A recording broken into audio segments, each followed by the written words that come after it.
Okay, twofold ISWV video today. Okay, last week we got word that a con operator by the name of Dave Henkin, who is the con op of San Japan and in San Antonio, Texas, put his foot in his mouth saying, explain why he doesn't bring in industry individuals who are not Caucasian. You know, Asians, Africans, Latinos, those in the industry. And he went off on a tangent that pissed off many woke individuals. I'm not woke, but that said, when I read the tweet, which has been saved and kept on the postage,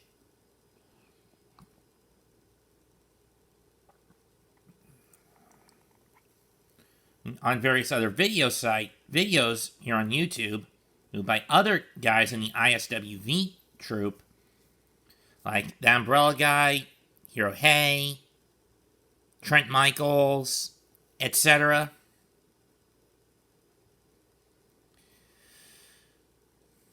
That landed the bastard in hot water, and now he's been forced to step down as the head of the con operations.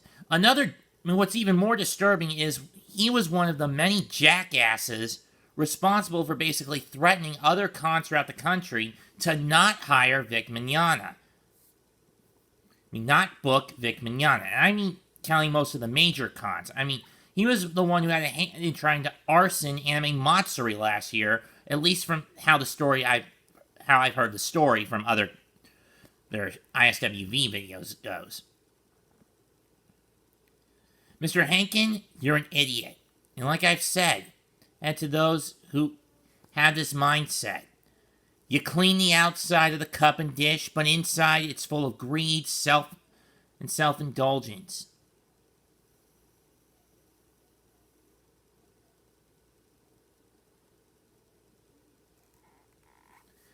Clean first the inside of the cup and dish, and then the outside will also be cleansed.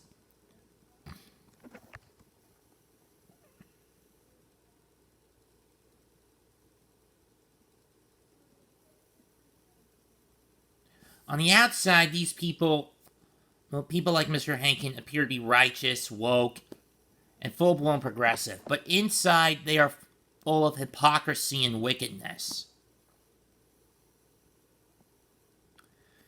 The other thing I wanted to throw out is recently Ron Toye met up with Kress and Dr. Hops, but this time met with former Jeopardy champ and licensed psychiatrist Ken Jennings. There was a back and forth, and once again, Ron put his foot in his fucking mouth. You guys remember the last video I did where I basically chewed Ron up and spat him out, calling him out as being cut from the same cloth as my father? Well, his recent ramblings in trying to justify his own idiosyncrasies, he's in the more recent interview, more than proved my case. And as I mentioned in that Umbrella Guy, guys, as video, last night, the Lord doesn't see how man sees things. Man tends to look at outward appearances. The Lord looks at the heart. 1 Samuel 16:7. And when I look at Ron's heart, it's the same as my father's. My father on earth, that is, not my one in heaven. Not the one I have in heaven.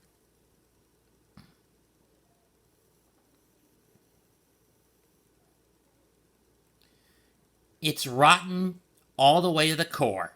His heart is rotten all the way to the core. And I'm referring to Ron's and my dad's. Ron has all the tropes that my father possesses. Narcissism, megalomania, paranoia, sociopathy, choosing to deflect collateral damage he causes, male privilege.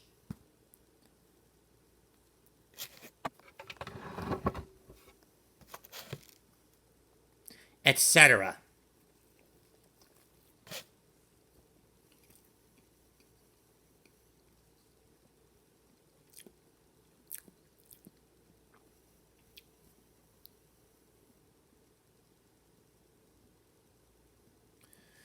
And people like him need to just shut the hell up.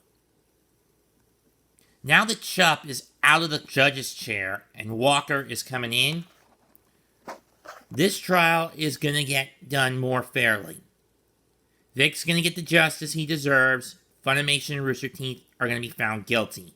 And Funimation, Sony, and Rooster Teeth by proxy will be found guilty of their defamations, as will everyone who threw their hand in to try to defame Vic and get rid of him.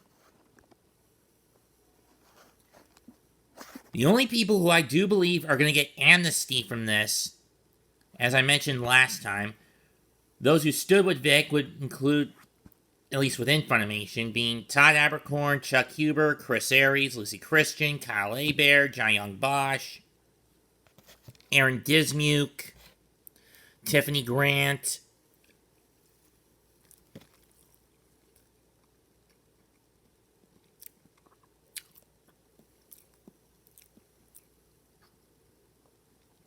Robbie Damon,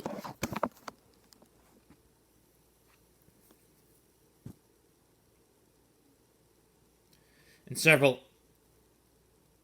Those are from those who stood with Vic. The only one out of Kick Vic who may get some level of amnesty because he was at least straight about it is Sean Schemmel.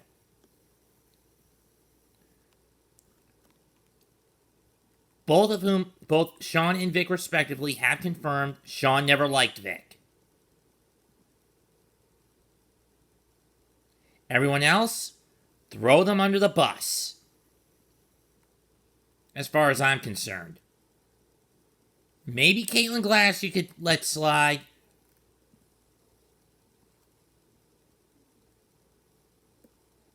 Emphasis on maybe. But everyone else, throw them under it and flatten them. Marchi, Rial, Sabat, DC and Jason Douglas, Chris Rager, Josh Martin, Josh Grell, Chris Patton,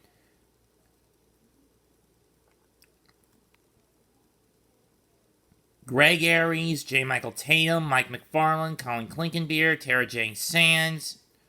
For those who don't know who that one is, she's the wife of Jerry Jewell.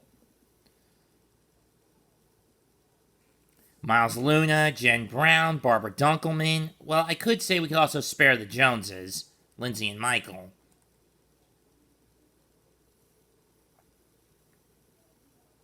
Shannon McCormick.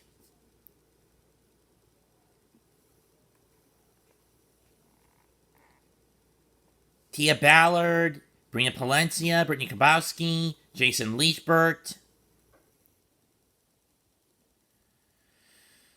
Need I go on with this list of people I think we should throw under the bus? I really don't want to go on with it.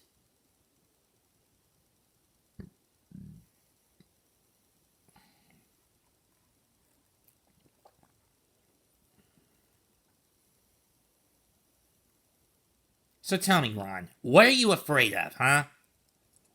I'll tell you what you're afraid of. You're afraid of being seen as a monster. But then again, we already know you're a damn monster. You're afraid of being forced by the courts to let Vic back in. And do it with an ironclad, no-cut contract. You're afraid of losing power and control. And like I said last time, if Monica has to marry you, I pity her. At least her sister gets a better cut out of the deal with being with Jamie's half-brother, though I've never met Jean-Luc Hester personally. Nor would I ever want to meet Monica or Natalie Rial, or for that matter, or the hell with Jamie Marchi.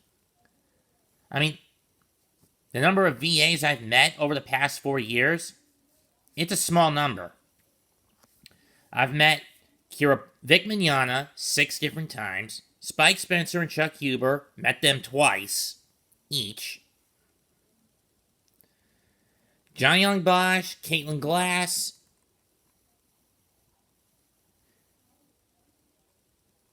Kristen Bell, Kira Buckland, and Derek Stephen Prince, Lauren Landa, Lucy Christian, and Tiffany Vollmer. I've met all of them at least once each.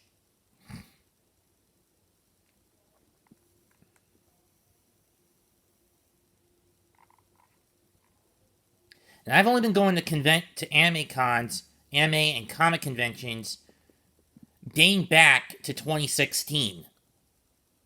To the end of 2015, start of 2016.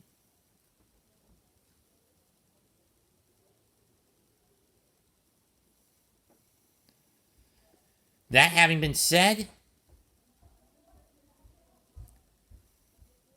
I stand with Vic. Now, then, forever. Smash the like button, leave a comment, subscribe to my channel, guys. It may be a couple of weeks before the appeals court reopens. It's down in Texas. But with Judge Walker now in the seat, Vic may have a better chance when compared to an incompetent former incumbent Chup.